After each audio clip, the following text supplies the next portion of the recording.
आपने देवानंद का नाम तो सुना होगा। बॉलीवुड के मोस्ट कैरिज्मेटिक, मोस्ट पैशनेट और मोस्ट रोमांटिक हीरो। एक ऐसा हीरो जो यूथफुलनेस, चर्बीनेस और चीयरफुलनेस से भरा हुआ था। एक ऐसा हीरो जिसके लिए लोग कहा करते थे कि उसे हमेशा जवान रहने का वरदान मिला है, एटर्नल यूथफुलनेस का वरदान मिला है ईश्वर से। देवानंद को लेडी किलर कहा जाता है क्योंकि 1950-1960 के दशक की कई लड़कियां देवानंद पर जान छिड़कती थीं। देवानंद के बारे में कई किस्से मशहूर हैं, कई किस्से आपने भी सुने होंगे। आज मैं आपको एक ऐसा किस्सा सुनाऊंगा जिसे शायद आपने ना सुना हो। एक बार देवानंद मशहूर भारतीय प्रधानमंत्री इंदिरा गांधी को हराने के लिए उनके खिलाफ चुनाव मैदान में उतर गए थे और देवानंद ने अपनी राजनीतिक पार्टी भी बना ली थी। फिर क्या हुआ जानेंगे पूरा किस्सा, सारी बात इस वीडियो में। मेरा नाम है शरद और आप देख रहे हैं केबीके यानी किस्से बॉलीवुड के, जहां मैं आपको बॉलीवुड के किस्से कहानियों से रूबरू कराता हूँ।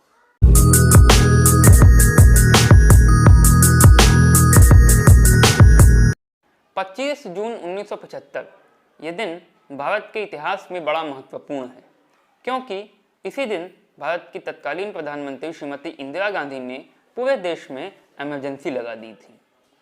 इमरजेंसी को भारत के लोकतंत्र के इतिहास का काला अध्याय कहा जाता है।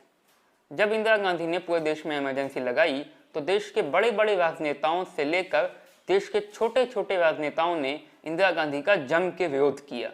देश की फिल्म इंडस्ट्री के कई फिल्मी अभिनेताओं ने, फिल्मी गायकों ने, निर्देशकों ने भी इसका विरोध किया और देवानंद फिल्मी अभिनेताओं में से वो अभिनेता थे जिन्होंने सबसे पहले इसका विरोध किया। देवानंद के साथ इंदिरा गांधी की तकरार थोड़ा समय पहले से ही शुरू थी।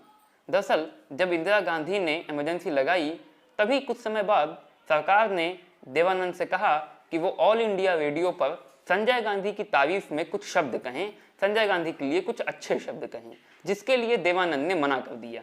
देवानंद को इसकी सजा भी भुगतनी पड़ी। दूरदर्शन पर देवानंद की फिल्मों के टेलीकास्ट पर बैन लगा दिया गया। ऑल इंडिया रेडियो पर देवानंद की फिल्मों का कोई भी गाना नहीं बजेगा, ये भी बैन लगा दिया गया। साथ ही ऑल इंडिया रेडियो पर देवानंद का नाम भी कोई नहीं लेगा, देवानंद का नाम भी नहीं लिया जाएगा। देवानंद भी इस बात से नाराज हो गए। कुछ समय बाद देवानंद ने इंदिरा गांधी का विद्रोह करने का सोचा। देवानंद ने अपने समर्थकों के साथ, अपने फैंस के साथ रैलियां निकाली और उन रैलियों में जमकर दहाड़े, जमकर गरजे, एकदम हीरोइक भाषण दिए और भाषणों में इंदिरा गांधी को चुनौती दिया करते थे कि अगर इंदिरा गांधी में हिम्मत है तो वो मुझे जेल भेज दें, अगर इंदिरा गांधी में हिम्मत है तो वो मुझे जेल में डालकर दिखाएं। देवानंद के फैंस को और खुद देवानंद को भी ये लगता था कि हो सकता है इंदिरा गांधी देवानंद के खिलाफ कोई ऐसा एक्शन ले, कोई ऐसा कदम उठाएं, क्योंकि बड़े बड़े राजनेताओं को, बड़े बड़े लोगों को जेल में डाला गया था। लेकिन इंदिरा गांधी ने देवानंद के खिलाफ कोई ऐसा एक्शन नहीं लिया कि देवानंद को जेल में डाल दिया जाए। 1977 में इंदिरा गांधी ने इमरजेंसी हटाई और देश में केंद्र के आम चुनावों की घोषणा हुई। सुप्रीम कोर्ट के प्रसिद्ध वकील राम जेठमलानी एक शाम देवानंद के पास आते हैं। देवानंद उस शाम एक होटल में ठहरे हुए थे। देवानंद से राम जेठमलानी ने जनता पार्टी और उसके चुनाव प्रचार में शामिल होने को कहा, जनता पार्टी के लिए चुनाव प्रचार करने को कहा। देवानंद सोच में पड़ गए। देवानंद ने राम जेठमलानी से एक रात का वक्त मांगा, कहा कि मैं आपको सुबह बताता हूँ। अपनी ऑटोबायोग्राफी रोमांसिंग लाइफ में देवानंद ने लिखा है, उस रात मुझे नींद नहीं आ रही थी। मेरे मन में बार बार आ रहा था कि कहीं अगर मिसेस गांधी जीत गई, तब इलेक्शन जीतने के बाद जब वो फिर प्राइम मिनिस्टर बनेंगी, तब मेरे साथ वो कसर निकाल सकती हैं, बदला निकाल सकती हैं। लेकिन फिर बार बार मेरे दिमाग में आ रहा था कि मुझे इससे क्या, वो मेरे साथ जो करें, लेकिन मुझे सच का ही साथ देना है। देवानंद ने किया भी यही। अगली सुबह जब देवानंद उठे तो वो अपना मन बना चुके थे। देवानंद ने राम जेठमलानी से हाँ कर दिया और देवानंद ने अटल बिहारी वाजपेयी, जयप्रकाश नारायण जैसे बड़े बड़े नेताओं के साथ स्टेज शेयर किया, मंच पर भाषण दिए, इंदिरा गांधी और संजय गांधी की काफ़ी तीखी आलोचनाएं की। उसके बाद 1977 में जनता पार्टी चुनाव जीत जाती है और सरकार भी बन जाती है। देवानंद बहुत खुश होते हैं। जब जयप्रकाश नारायण जनता पार्टी की सरकार के सभी मंत्रियों को लेकर दिल्ली के राजघाट में बापू की समाधि के पास पहुंचते हैं, सबको शपथ दिलाने की कि देश की सेवा करेंगे, तानाशाही नहीं चलाएंगे, उस शपथ समारोह में देवानंद भी मौजूद थे। देवानंद ने अपनी किताब में लिखा है कि मैं उस वक्त महात्मा गांधी और जयप्रकाश नारायण के बारे में आदर भरे विचारों से भरा हुआ था। मेरे आंख से आंसू निकलने वाले थे उन दोनों को देखकर। उसके बाद 2 साल तक जनता पार्टी की सरकार चली। आपसी फूट के कारण मोरारजी देसाई ने इस्तीफा दे दिया और जनता पार्टी की सरकार गिर गई। इंदिरा गांधी ने चौधरी चरण सिंह को समर्थन दिया और समर्थन से 6 महीने तक चौधरी चरण सिंह की सरकार चली। उसके बाद 6 महीने बाद इंदिरा गांधी ने समर्थन वापस ले लिया और 1979 के अंत में ये सरकार भी गिर गई। और फिर समय से बहुत कम पहले 1980 में ही आम चुनावों की घोषणा हो गई। देवानंद ने अपनी किताब रोमांसिंग विद लाइफ में लिखा है कि वो इससे बड़े चिंतित हो गए, क्योंकि उन्हें लगा कि अब मिसेस गांधी वापस लौट सकती हैं पावर में, और अगर मिसेस गांधी पावर में लौट के आती हैं तो वो और संजय गांधी उनके खिलाफ एक्शन लेंगे, उनसे बदला निकालेंगे। देवानंद ने जनता पार्टी पर अपना गुस्सा भी जाहिर किया है। देवानंद ने अपनी किताब में लिखा है कि जनता पार्टी ने देश को केवल धोखा दिया, इसके नेताओं में आपसी फूट थी, ये नेता स्वार्थी थे, जनता को झूठा सपना दिखा रहे थे, और सबसे बड़ी गलत बात जो इस पार्टी ने की वो ये कि आमतौर पर जनता में जो बिलीफ था कि केवल नेहरू गांधी क्लैन ही देश को चला सकती थी, इंडिया केवल नेहरू गांधी क्लैन से ही चल सकता था, वो जनता पार्टी ने तोड़ दिया था। 1977 के चुनाव में जनता ने नेहरू गांधी क्लैन की इंदिरा गांधी को, संजय गांधी को देश की सत्ता से बाहर कर दिया था, लेकिन अब पूरे देश में मैसेज चला गया था कि ये सब बेकार है, नेहरू गांधी क्लैन ही इंडिया को चला सकती है, इंडिया उन्हीं से संभलता है, ऐसे लोगों को हम वोट दे देते हैं, अलग लोगों को वोट देते हैं, तो देखो आपसी फूट और स्वार्थ में वो सरकार गिर गई, कुछ हुआ नहीं।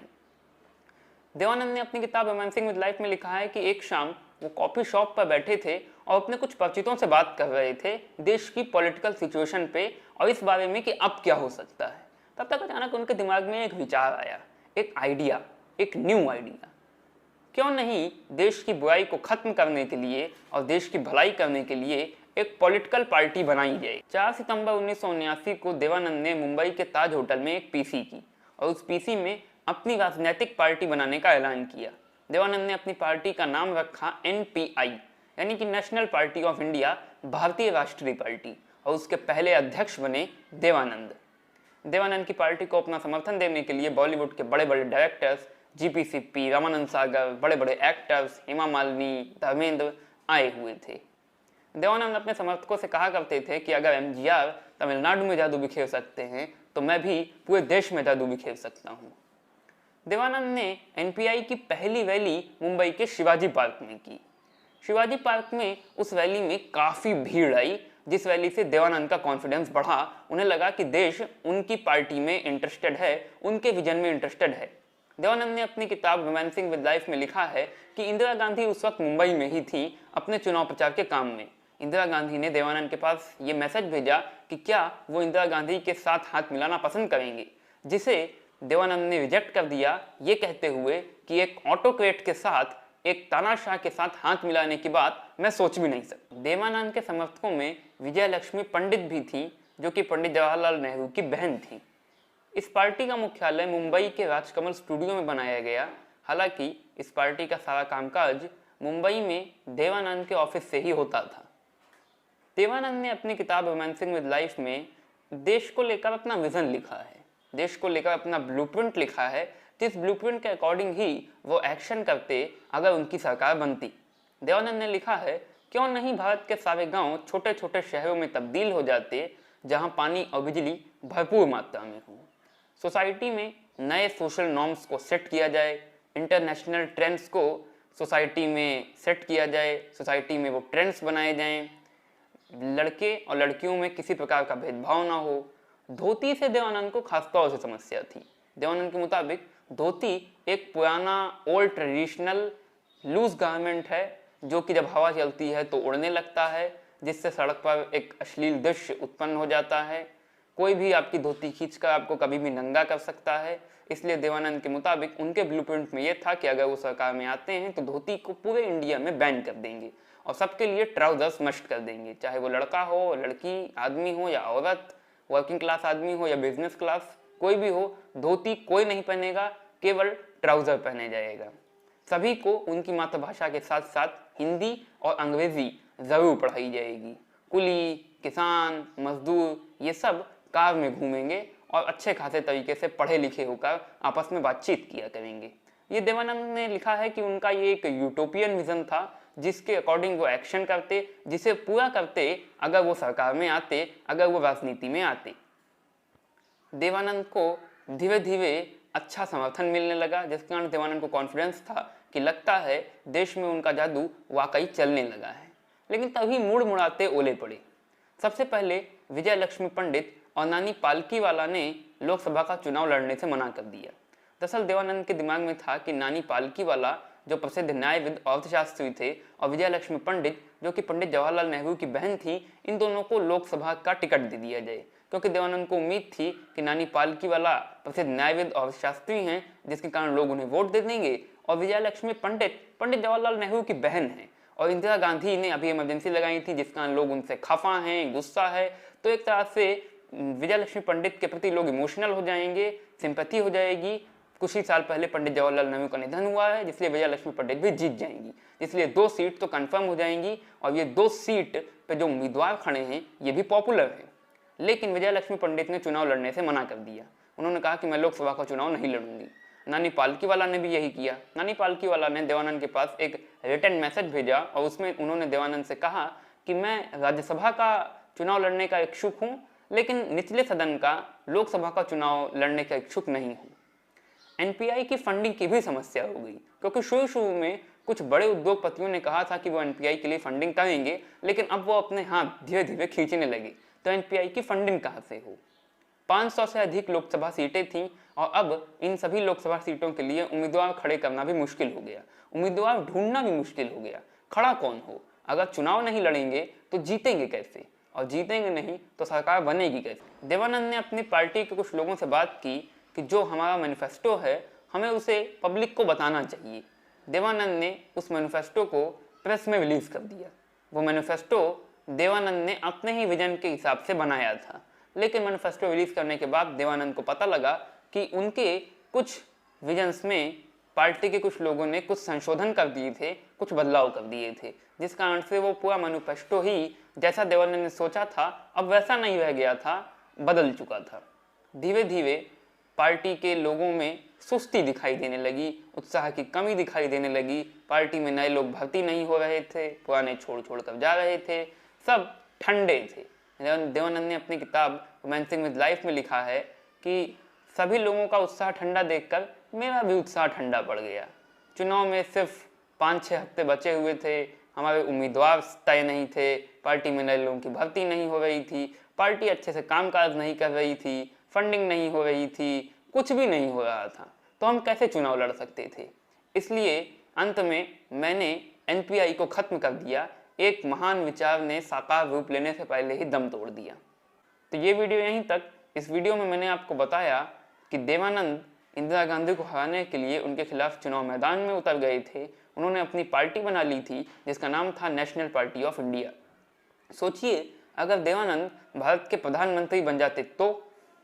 देवानंद ने जो अपना ब्लूप्रिंट तैयार किया था, उनका जो ये विजन था, अगर वो उसी के अकॉर्डिंग एक्शन लेने लगते तो क्या होता? आपके इस बारे में जो भी थॉट्स हो, आपके जो भी कमेंट्स हो, प्लीज़ कमेंट सेक्शन में ज़रूर दीजिएगा। देवानंद और इंदिरा गांधी का एक किस्सा आपको कैसा लगा कमेंट सेक्शन में ज़रूर बताइएगा। अगर वीडियो पसंद आया हो तो वीडियो को लाइक करिए, चैनल को सब्सक्राइब करिए। जल्द ही आपके सामने एक नया मज़ेदार और इंटरेस्टिंग वीडियो लेकर फिर से हाजिर होऊंगा।